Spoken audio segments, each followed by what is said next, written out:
Have you ever faced the situation interviewer just ask, what is the difference between CloudTrail and CloudWatch?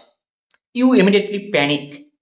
You are saying CloudTrail, CloudWatch, config, guard duty, messy. Everything starts sounding the same.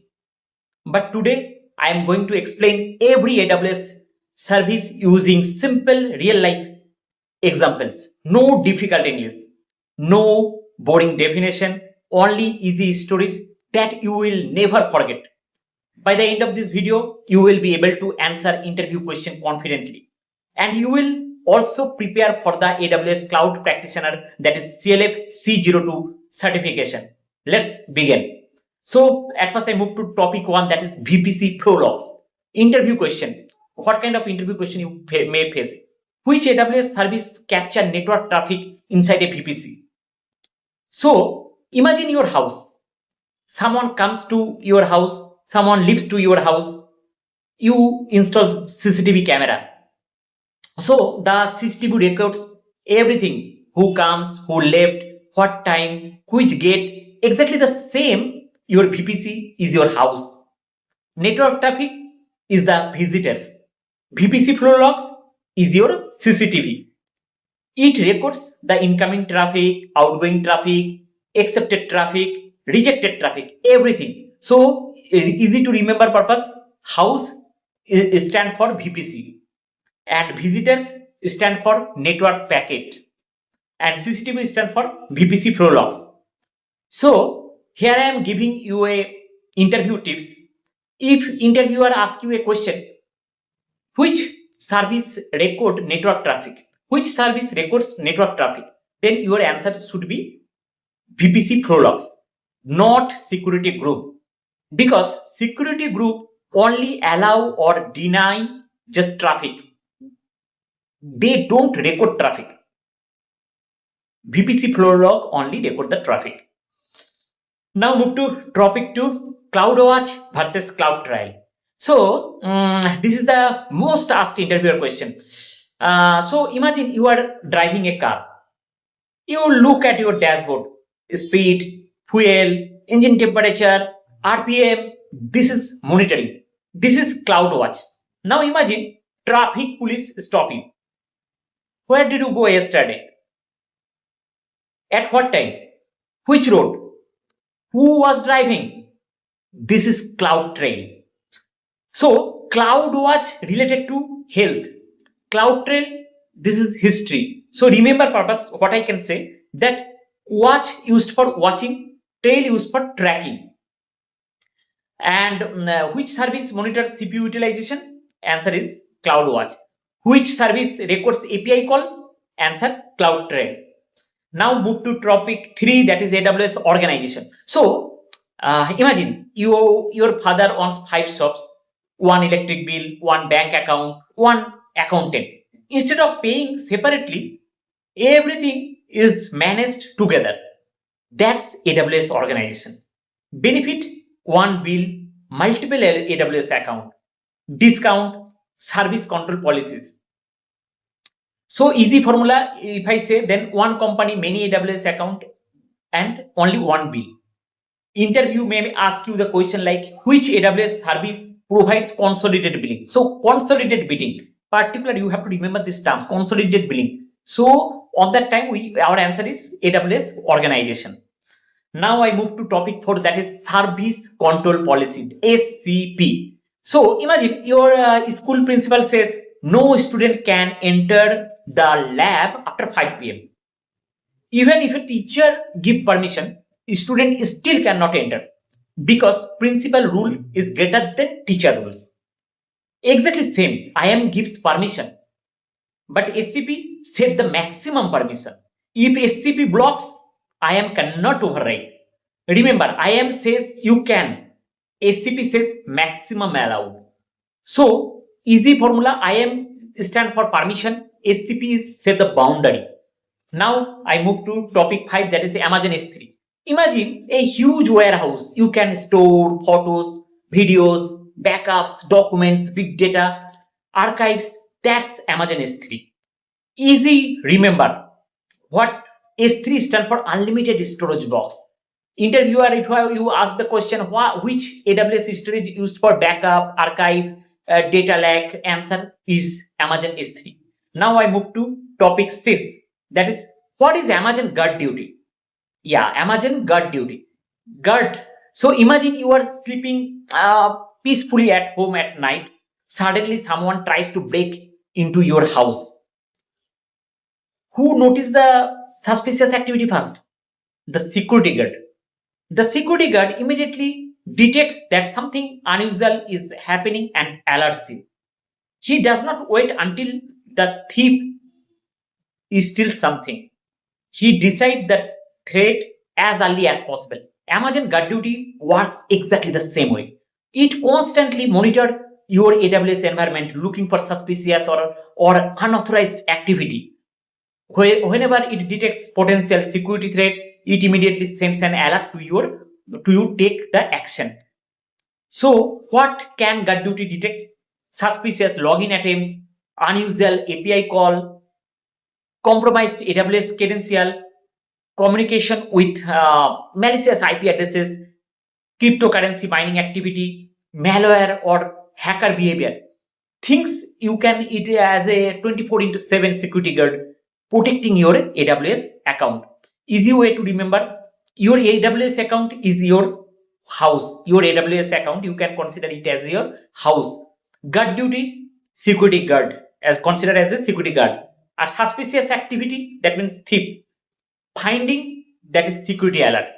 So if interviewer asks you a question, which AWS service provide intelligent threat detection and continuous security monitoring, the answer is Amazon Guard Duty. So don't confuse, just guard duty, consider it as a security guard, detect suspicious activity and security threat. But if we're talking about the AWS Shield, then you consider it as a bodyguard. So protect application from DDoS attack. AWS Shield protects application from DDoS attack. And Amazon Messi, it's for data detective. Used for data detective, finds and protects sensitive data like PII in Amazon S3. And AWS KMS, it's a key locker, creates and manages encryption key. So it's create and manage encryption keys.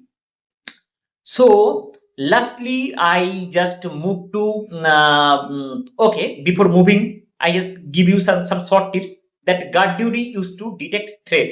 Shield, stop DDoS attack. Messi, find sensitive data. KMS, manage encryption keys. So guard duty watches your AWS account like a security guard watching your home. It continuously detects suspicious activity and alert you before a small issue becomes a major security incident. Now I move to topic 7, that is IAM Group. Imagine a company, 10 developer working and 5 tester is there, 3 HR. Instead of giving permission one by one to every user, we create a developer group, a tester group, HR group. Everyone inside automatically get the permission. That's IAM Group. Easy formula, many user want permission IAM Group. Now I move to topic 8, that is Snowmobile. Imagine moving your entire house. Would you use a bicycle? No. Truck? Definitely we use truck. Now imagine moving 100 petabytes. AWS sends a giant truck. The name is Snowmobile. So remember purpose, Snowmobile just its capacity 80 terabyte, whereas Snowball, I am talking about the Snowball, its capacity 80 terabyte, whereas the Snowmobile, its capacity 100 petabyte. So Snowball is smaller, Snowmobile used for huge. So now I move to topic 9, that is AWS Pricing Calculator. Okay, so imagine buying a new house. So before buying, definitely you calculate the budget, EMI, it's matched with your capacity or not, loan. Same in AWS. Before creating infrastructure, estimate the monthly cost. Use AWS Pricing Calculator. So don't confuse. Pricing calculator we use to calculate future cost, and cost explorer we use for current cost, whatever the current cost, by using cost explorer we can, and pricing calculator we used for calculate the future cost. Now I move to topic 10, that is AWS Artifact. So imagine your company is asking, so ISO certificate, so PCI report, so security compliance. AWS stores all compliance report in one place. That's AWS Artifacts. Easy formula, artifacts used for documentation. So I hope you can understand. So I move to topic 11. Let's understand the cloud advantage. What is the cloud advantage? Before cloud computing, if a company want to deploy an application, it had to purchase everything upfront. They need to buy the physical server, buy networking equipment, buy storage devices, set up a data center, and spend a huge amount of money before launching the application. This is called the capital expenditure, CapEx. We can say CapEx. Now let's see how the cloud changes everything. With AWS Cloud, no need to buy physical server, no need to buy purchase networking hardware, no need to invest in storage infrastructure or start in using resource within minutes. Just pay only for what you use. No upfront investment. This is called operational expenditure. Easy way to remember: traditional IT, that is CapEx, buy first, use later, and cloud computing, that is OpEx, use first, pay later. So if interviewer asks you a question, what is one of the biggest advantage of cloud computing, then your answer should be trade fixed expenses, that is CapEx, for variable expense, that is OpEx. In simple word, you can say instead of investing a large amount of money upfront, you pay only for the resource you actually use. This is one of the biggest reason why companies choose AWS Cloud. Now I move to topic 12, that is what is an AWS region. Imagine Amazon is opening offices around the world. It opens office in Mumbai, Singapore, London, Tokyo. Each office represents an AWS region. Now let's go one step further. Inside every office, there are multiple separate buildings. If one building has a power failure, the other building definitely continue the operate. These buildings are called availability zone. So office we consider as a AWS region, and whereas the building we consider as a availability zone. Why multiple availability zones? So imagine one building catches fire or loses power. Would you want your entire business to stop? Of course not. That's why AWS place multiple availability zone inside every region. If one availability zone goes down, your application can continue running in another agent. This provides high availability and fault tolerance. Easy way to remember: region you consider as a city, and availability zone consider one building under this city. Example, let's say in Mumbai region, there is a building A, AZ1, and building B, AZ2, building C, AZ3. Even if building A fails, the building B, building C keep running. So easy to remember, I think. So interviewer may ask you the question, what is an AWS region? So you can simply say that an AWS region is a geographical location where AWS has its data center. Each region contains multiple isolated availability zone, that is agent. And one line memory trick what I want to give, that is one region is equal to one geographic location and stand for multiple availability zone. Region we consider as a city, availability zone consider building, and EC2 your office inside the building.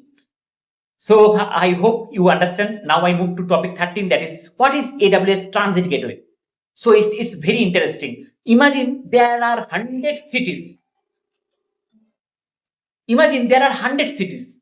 Every city want to communicate with every other city.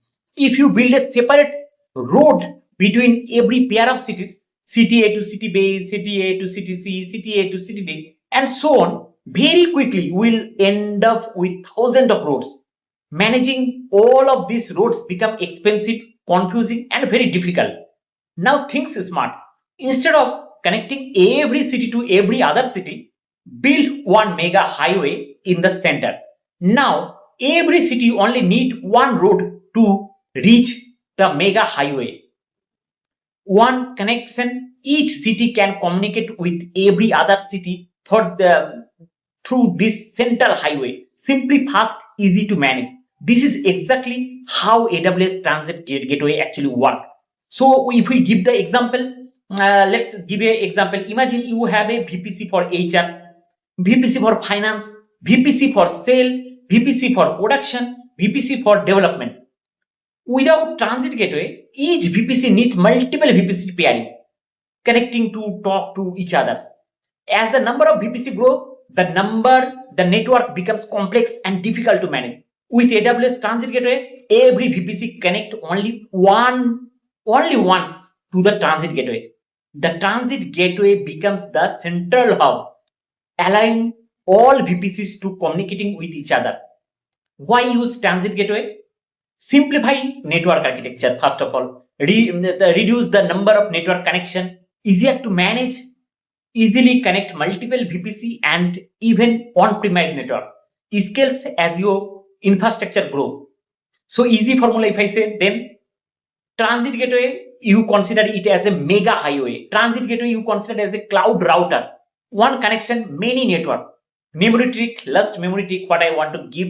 Imagine an airport. Every city does not fly directly to every other city. Instead, all flights go through a major hub airport like the Dubai, Singapore, or Delhi. From the hub, passenger can reach any destination. Transit Gateway works the same way. It acts as the central hub that connects all the VPC and the on-premise network. So interviewer may ask you the question, what is AWS Transit Gateway? So your answer should be, AWS Transit Gateway is a central network hub that connects multiple Amazon VPCs and on-premise network, making network management simpler and eliminating the need of complex VPC pairing connection. So one line memory tricks I can give you, that is, without Transit Gateway, many to many connection, complex network. With Transit Gateway, one central hub, simple, scalable network. So VPC we consider as a cities, Transit Gateway we consider as a mega highway, and Transit Gateway is a you can say central cloud router, and one hub connect everything. So last, I summarize everything as that you can easily recollect it. So VPC Flow Logs, so used for network traffic. So anywhere network traffic, then VPC Flow Logs. CloudWatch, that means monitoring. Anything related to monitoring, that is CloudWatch. Cloud Trail, then its API history. Organization, one bill. SCP, service control policy, that is maximum permission. S3, that means backup and archive. Guard duty, that means threat detection.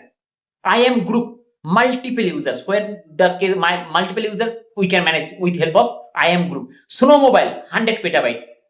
Pricing calculator, estimate cost. And artifacts, compliance report. Region, geographical location. Transit Gateway, hub router.